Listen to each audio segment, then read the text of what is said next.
जय तुलसी माँ। भागवत पुराण में लिखित तुलसी की उत्पत्ति की कथा इस प्रकार है।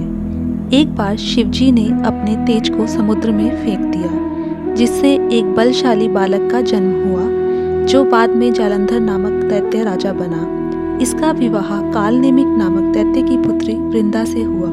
वृंदा अत्यंत पतिव्रता थी, जिससे जालंधर को ना तो कोई हरा सकता था और ना ही कोई मार सकता था। इसलिए वह अभिमानी हो गया था। उसने अभिमानवश माता लक्ष्मी को भी प्राप्त करना चाहा, परंतु माता ने उसे अपना भाई बना लिया, क्योंकि वह भी समुद्र से ही पैदा हुआ था।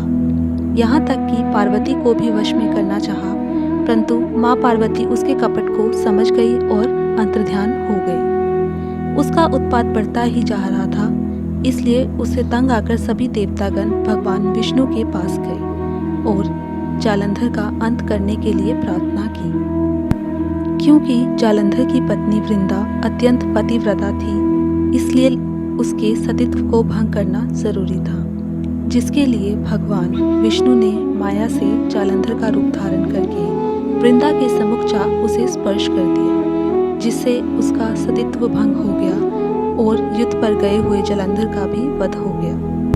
सत्य का पता चलते ही वृंदा ने भगवान विष्णु को पत्थर बन जाने का श्राप किया, जो शालिग्राम कहलाता है। श्राप देकर वह भस्म हो गई और उस स्थान पर तुलसी का पौधा उत्पन्न हुआ। भगवान विष्णु ने उसके सतीत्व से प्रभावित होकर कहा कि तुम मुझे लक्ष्मी की तरह प्रिय रहोगी और मेरी पूजा में तुम्हारा भी विशेष स्थान रहेगा। एक अन्य दंत कथा के अनुसार जब वृंदा को भगवान विष्णु की माया का पता चला, तो क्रोधित होकर उसने भगवान विष्णु को श्राप दे दिया कि जिस प्रकार तुमने छल से मुझे पति वियोग दिया है, उसी प्रकार तुम भी अपनी स्त्री का छल पूर्वक हरण होने पर स्त्री वियोग सहने के लिए मृत्यु लोक में जन्म लोगे। इसीलिए भगवान विष्णु ने रामावतार लेकर सीता का वियोग सहा। भगवान विष्णु ने आगे कहा कि कार्तिक के महीने में द्वादशी के दिन जो भी वृंदा तुम्हारा और मेरा विवाह करेगा, उसकी हर मनोकामना पूर्ण होगी और घर में मंगलमय कार्य होंगे। हमेशा देवी देवताओं की कृपा रहेगी और महालक्ष्मी की भी सदैव कृपा रहेगी। घर में समृद्धि आती रहेगी और नकारात्मक शक्तियों का भी नाश होगा। तो चलिए मिलके बोलते हैं, जय तुलसी माँ।